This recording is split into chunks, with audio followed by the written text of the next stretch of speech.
And welcome, everyone. I'm Bill Newell from MSO News Sports, Phil Stacy, Salem News, Matt Williams, Salem News, and Nick Kukuru, sports editor of the Gloucester Times, is with us. And gentlemen, we actually, the sports pages are filled with results here this week for the first time in quite a while. So, Nick, why don't we begin with you up in the Cape Ann area? What's Look, what I do wouldn't you say have? filled with results yet, but a couple golf matches have started in the area, which is excellent. Like I said before we got on, we've only been talking about this for 7 months now. Now we finally actually have some live sports. But yeah, golf starting up. I know the Cape Ann League starting up.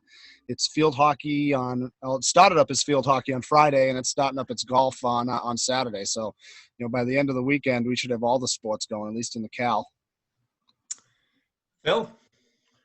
Yeah, like Nick said, I know Cape Ann League Soccer starts today, Saturday, and we've had golf start, we've had some field hockey, there was some Essex Tech soccer the other day, we've had some cross country that Willie did the other day. So, yeah, we're back. I mean, it's different and it's modified, which we've been writing about, but it's back and it's great. And it's different, but it's sports, and they want to participate. We want to write about it. People want to read about it. So there you go. At the end of the day, we have live sports locally at the high school level.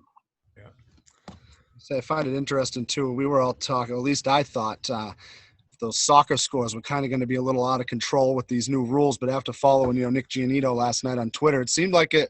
I mean, obviously there were differences, but it seemed like the normal score and product. I believe it was a 1-1 tie. So, I mean, that's good to see. At least we don't want to, take all the excitement out of the game. Right.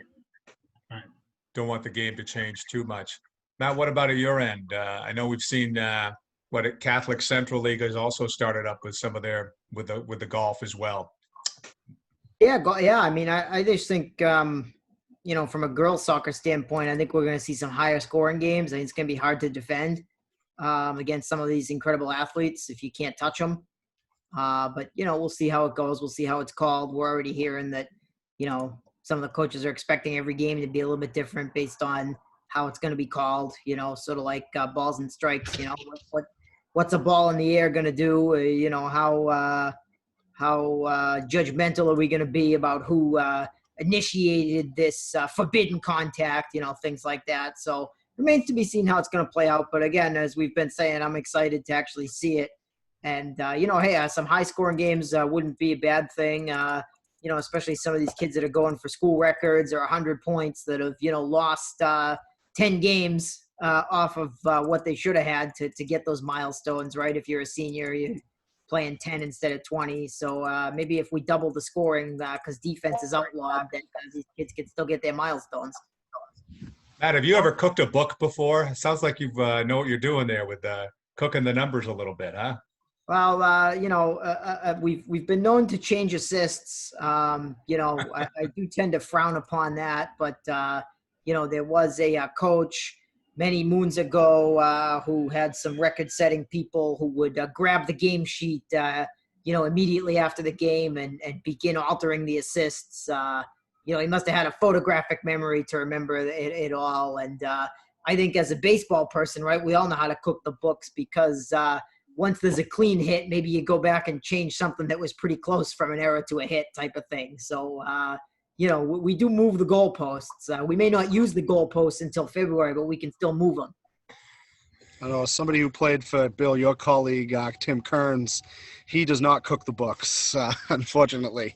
We'd all see our batting averages at the end of the year and be like, what is this? But in defense of you guys, I probably should say, when I go to, like, if I'm, at a hockey game and just kind of doing some photos or other things and reporting alongside of you guys are very conscientious about who got the goal, who got the assist, more so than I think people would really understand that happens. At the professional level or college level, there's official scorers, within the staffs to make sure all this is done, and released by the schools and done the way they do it. But at the high school level, having the reporter there double checking things, confirming things, negotiating some of the stuff. There is a little negotiation at times, but but for the most part, things are pretty accurate, I think, especially when you guys are on the scene for sure.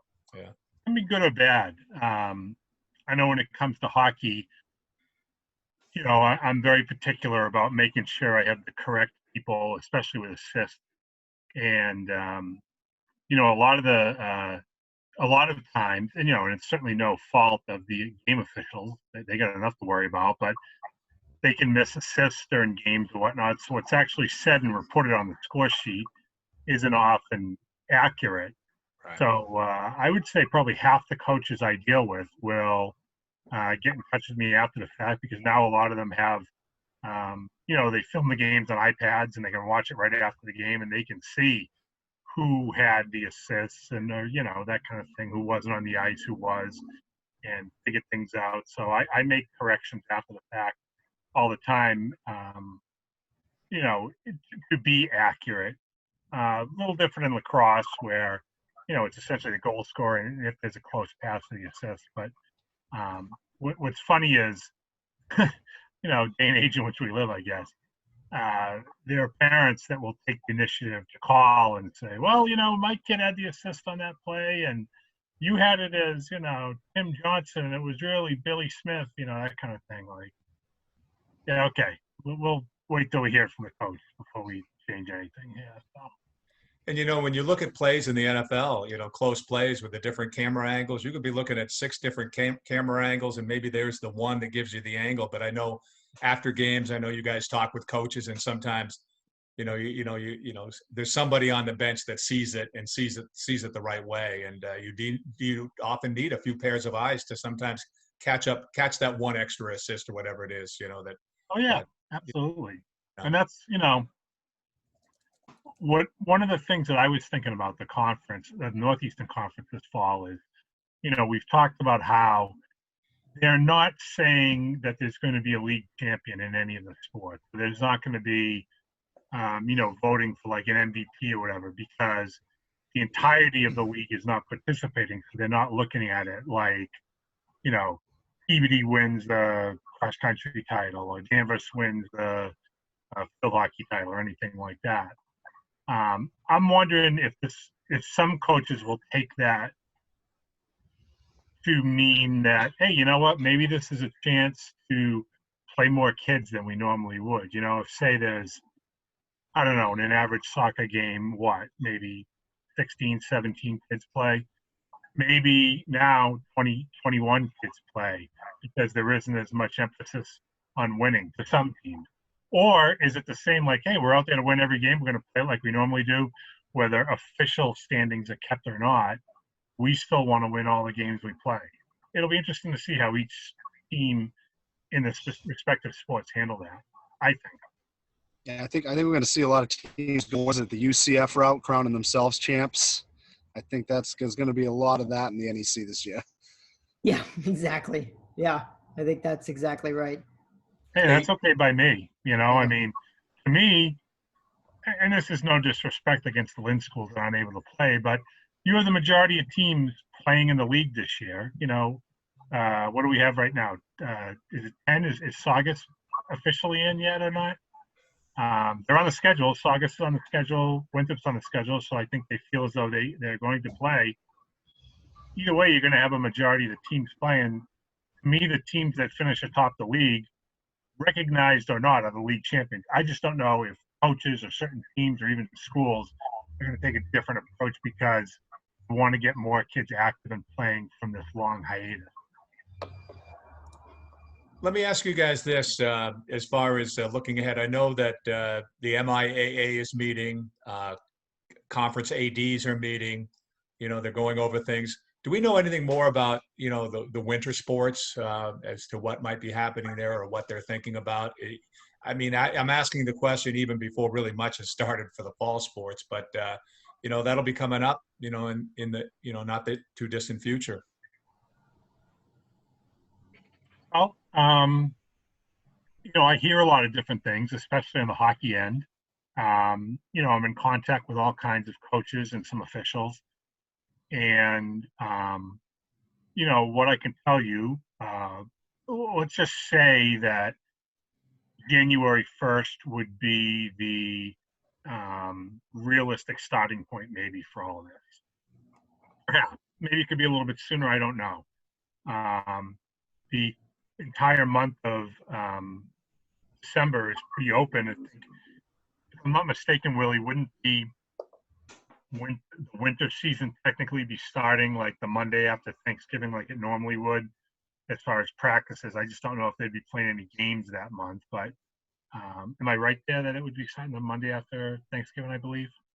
The winter window is November 30 to February 21. So you count your 13 practice days from November 30, and that's when your games are going to begin. So that'd be December 14th, I guess, would be the first eligible day for games, meets, what have you.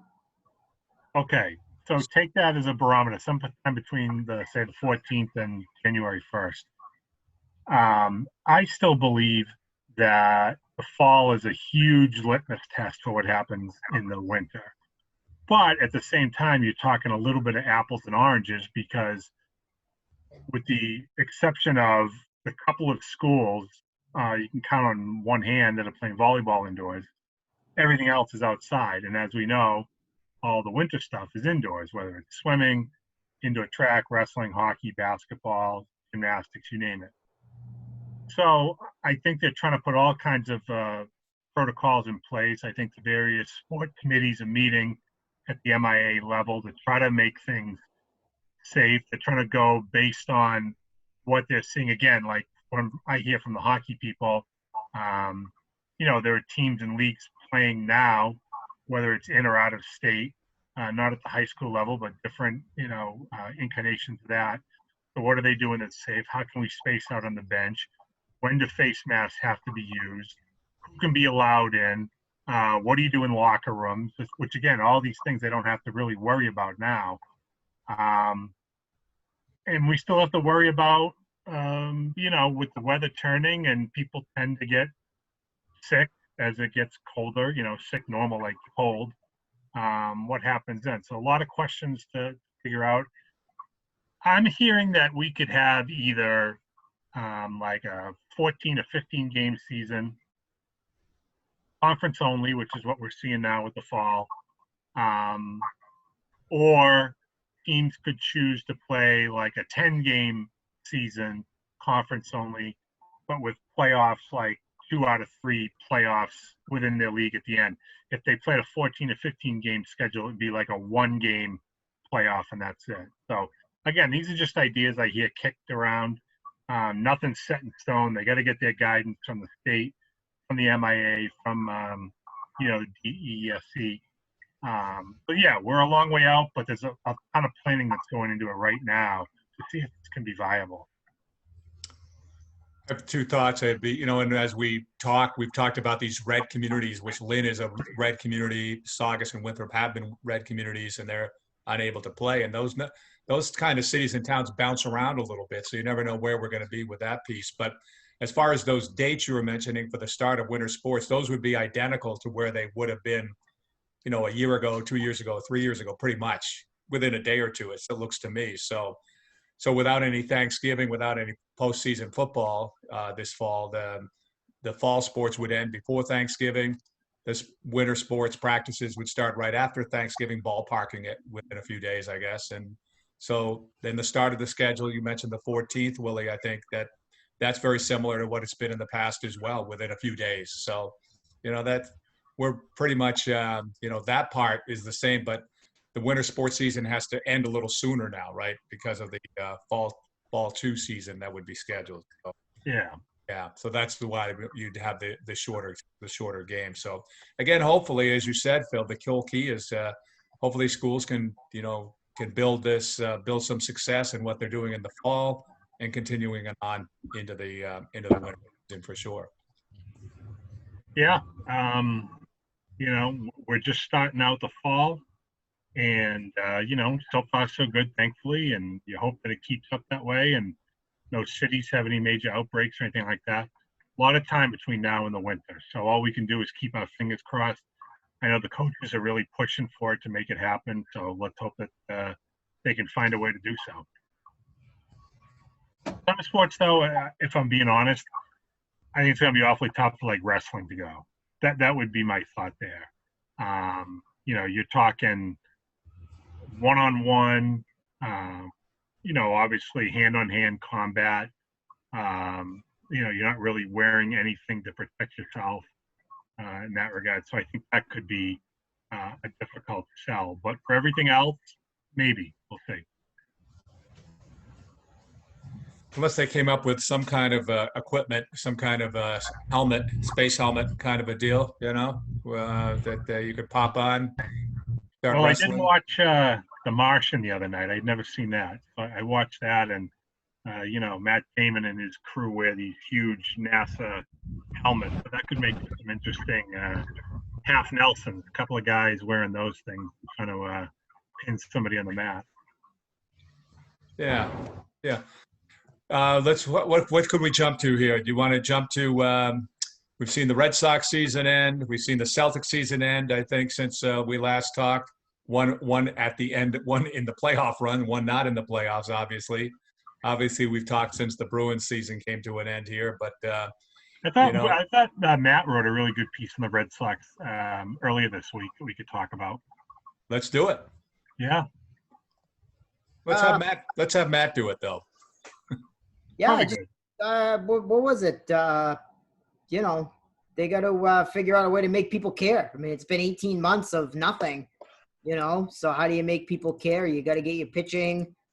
You got to figure out a way not to repeat the mistakes that you made the last time nobody cared about your team when you blew all that money on Carl Crawford and Pablo Sandoval trying to sell, panda-shaped bricks and brick-shaped pandas and everything else to all the Pink Hat fans. That's what Bloom is here for, I guess, to avoid those pitfalls. You got to hope that the, ownership doesn't step in and want some sizzle, to get people watching Nesson again. You got to hope that it's a case of if you build it, they will come. But, baseball's become so boring and so much on the back burner that I'm not sure that that's true. If the Red Sox put together a good team, are people still going to watch? I don't know. I mean, I think with the Patriots, for instance, right now you're seeing that, the team's pretty good, so people don't need Tom Brady. That's definitely a sport where if you build it, they will come. If the Patriots win 10, 12 games, people are going to watch every game. If the Red Sox get back to the top of the division, I'm not sure the fans are going to come back so fast. They've been burned so many times. They're tired of the schizophrenia in the front office, changing their philosophy every now and then. So they're in a really tough place. And I think, for those of us who were around 20 years ago when baseball was the king, it's very strange to see, very strange to see. I mean, I think in the eyes of most Boston sports fans, the Red Sox are now fifth behind the other three teams and Brady's Buccaneers. There's something to that for sure. If you're going to have a bad year, 2020 is the year to do it. So in that regard, I think people could. I think if we ever got to 2021, let's say we get there and we get rid of this pandemic, I think people will give the Red Sox a little more of a pass than Matt than you're saying. I mean, they'll come back, but on the other hand, do they have the potential to come back? And that's probably the bigger question, which they probably don't have a chance to come back. So, and I think a huge reason to that, the turnoff is, how expensive everything is at the ballpark. Nick, you're like me. You got a young family, 3 kids. You tried to take your family to the game, it cost you $500. And I think that is just not something that people are going to budget. On a Tuesday night in May to go see the Orioles. It's not going to happen. So they need to figure something out there as far as drawing people into the ballpark. I mean, I love baseball, so I still watch this year. I enjoy watching the playoffs now. I like that they're on in the middle of the day and I can, play with my dog or, have it on in the background, while I'm helping my kids with, their late afternoon homework or whatever. But I think I'm probably not the target demographic they're looking for anymore. I'm going to watch it no matter what. But if they want to draw in people that, take, for example, there's a terrible Thursday night game on, 2 winless teams the other night. and the ratings, they killed baseball. The baseball playoffs with the winless Jets and the winless Broncos. So I don't know, not much baseball could do to fix that. As far as the Red Sox go, like Willie said, you got to put your money where your mouth is and put the product on the field if you want the people to come back. Like, there'll always be the diehards, but if you want those other people back, then you have to produce. That's the bottom line. You got to produce. I think baseball's got a good thing going here with these expanded playoffs. I'd love to see maybe like knock off 30 games or so out of the regular season and give us more of this. And that would make, because I don't think the Red Sox are going to be anywhere near the top of the league the next couple seasons. But if there's expanded playoffs, they'll be right in the mix, and maybe that'll get people to, care a little more if there's a pennant race, or a playoff race, I should say.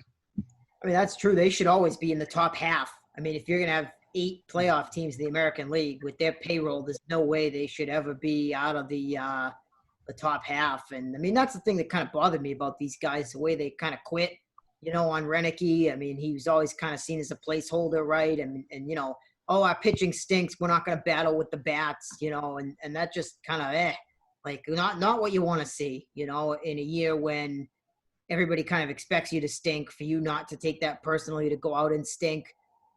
Not encouraging. The great JD Martinez, who reinvented hitting and was the Pied Piper of the new swing and everything. The game humbled him real fast, didn't it? And I think that's part of the turnoff on the fans, the ego that these guys had in 2018 and even 2019 when they stunk and missed the playoffs. You're going to carry yourself that way, you better deliver. And that's the thing. I'm not even sure they want Alex Cora back.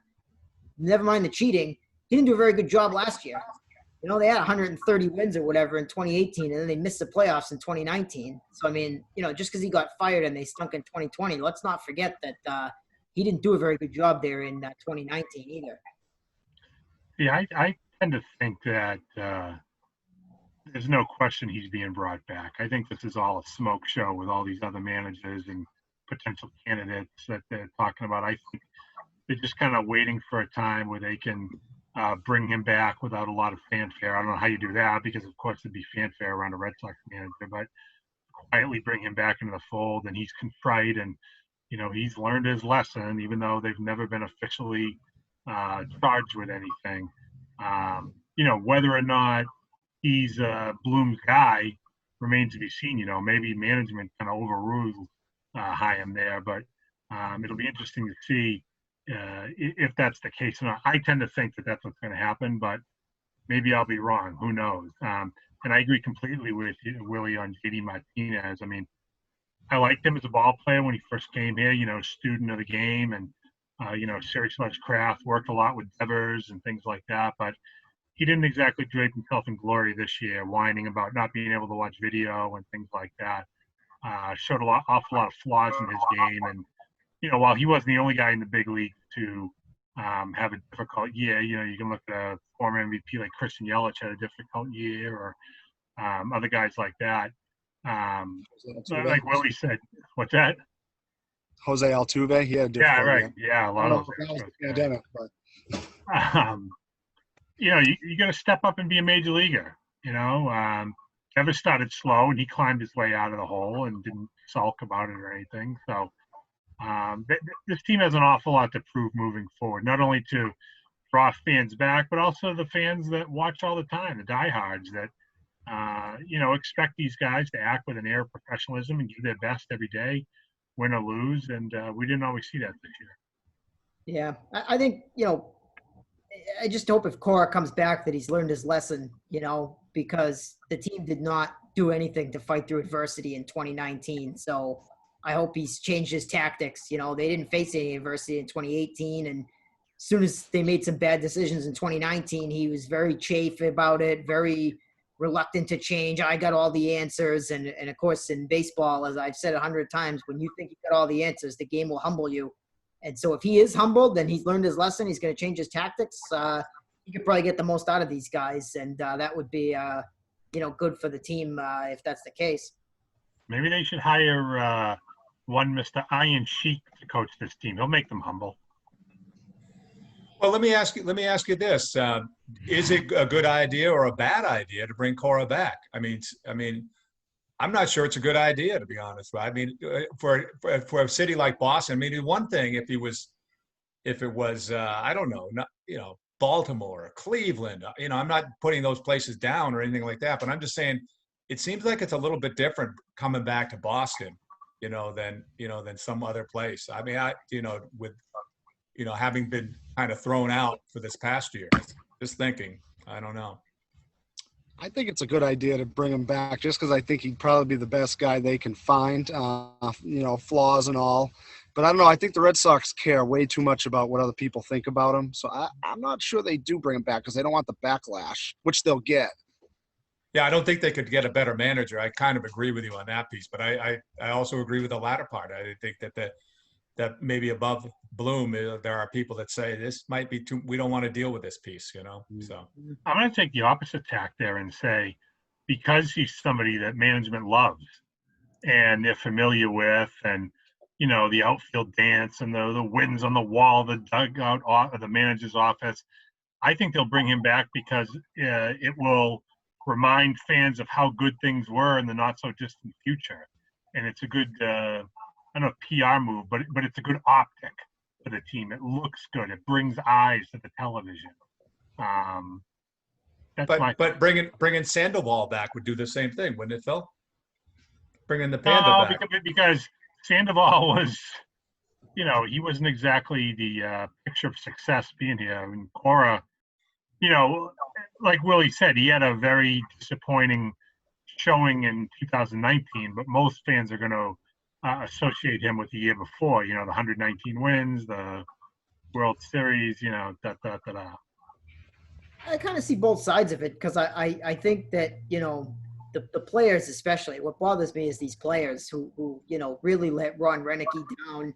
By all accounts, a good man, and they just, until it was way too late, didn't play for him, right? So to reward those guys with, well, if you're going to be a big baby, then we'll just bring back the manager that you will play for. Something about that. I mean, that's not how you get your first grader to do what you want them to do, right? Is by giving them what they want. So I guess that's the one reluctant piece for me is like, the carrot stick thing. Like these guys have proven that they're not going to bother to play for another guy. So give them the guy they want, or is that sort of giving in to them? And is that a bad way to run your organization?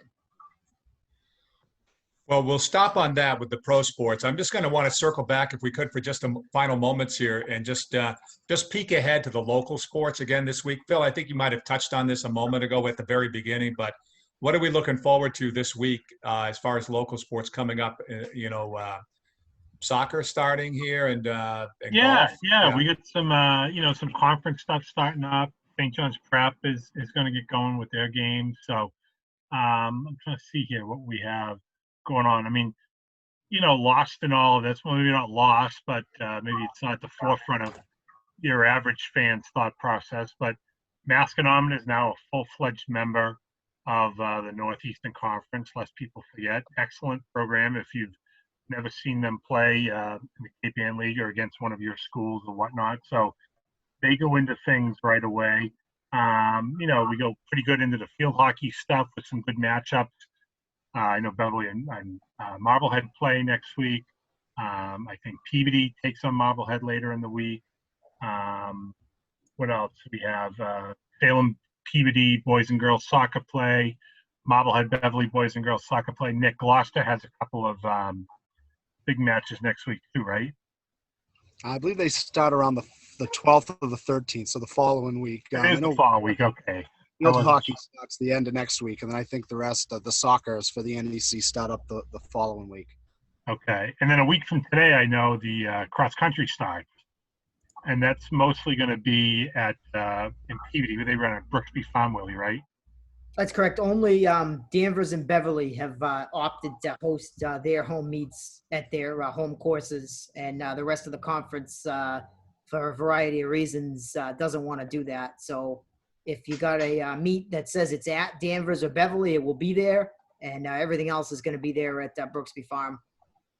A lot of apple picking, though, on a Saturday at Brooksby Farm. That you guys, I mean, it'd be crazy. Coaches, maybe they want to knock two birds out with one stone there. They figure if they got to be out, they can pick up some cider while they're there, and that'll give their spouses a nice excuse for them to, hey, if you're going to leave the house on a weekend, bring back some cider to soften the blow.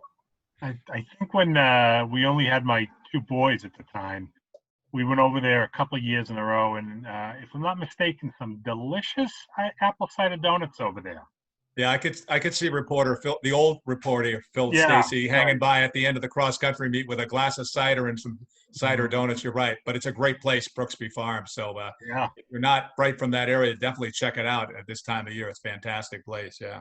But Beverly will run at that J.C. Phillips Preserve up by the airport, their home course. And Danvers, they run right on campus, I think, Willie, don't they? Yeah, right at the school. Yeah, I guess the other schools where maybe they're hybrid or the schools aren't open or whatever, they just think it's easier to be in one central location type of thing. For your Salems, your Marbleheads, your Swampscotts, etc. And